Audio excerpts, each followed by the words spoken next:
যে ঘটনাটি বলতে যাচ্ছি তা আমার নানির মুখে শোনা। ঘটনায় আসি। আমার নানারা ছিলেন দুই ভাই। পুরান ঢাকায় নিজেদের পৈতৃক বাড়িতে তারা তাদের পরিবার নিয়ে যৌথভাবে বাস করতেন। তাদের বৃদ্ধ মা তাদের সাথে থাকতেন। ঘটনাটি ঘটে আমার বড় নানার সাথে। নানারা যে বাড়িতে থাকতেন তার পূর্বদমিন বরাবর টয়লেট ছিল, এর পাশেই ছিল এক বেলগাছ। বাড়িতে একটি মাত্র টয়লেট থাকায় এবং অনেক মানুষ তা ব্যবহার করার কারণে স্বাভাবিকভাবেই তা নোংরা হতো। বড় নানা প্রতিদিন ফজরের ওয়াক্তে উঠে টয়লেট পরিষ্কার করতেন। ঘটনাটি যেদিন ঘটে সেদিন ছিল পূর্ণিমা। চাঁদের আলোয় চারদিক ভেসে যাচ্ছিল। হঠাৎ কোনো কারণে নানার ঘুম ভেঙে যায়। তিনি বাইরে তাকিয়ে দেখেন চারদিক ফর্সা হয়ে আছে।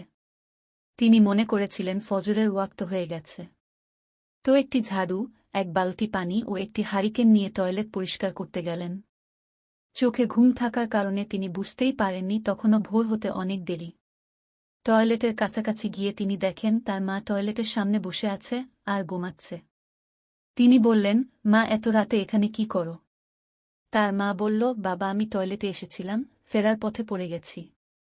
হারিকেনটা রেখে আমার কাছে এসে আমাকে টেনে তোল।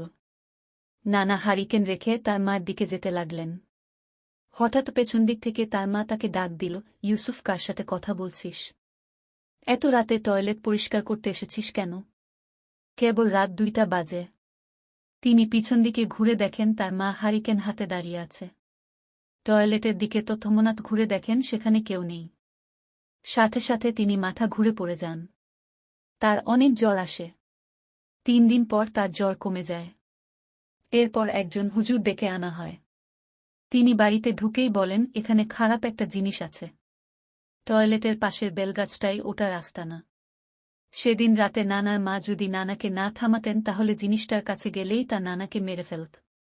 এরপর তিনি বাড়িটা বন্ধক করে দেন এবং বেলগাছটি কেটে ফেলতে বলেন। বেলগাছটি তার কথা অনুযায়ী কেটে ফেলা হয়। এরপর আর কোনো সমস্যা দেখা দেয়নি। এটি একটি সত্য ঘটনা। বিশ্বাস করা না করা আপনাদের ব্যাপার। আমাদের চ্যানেলের গল্পগুলি যদি আপনাদের ভালো লাগে প্লিজ লাইক দিয়ে কমেন্ট করে সাবস্ক্রাইব করে সাথে থাকুন।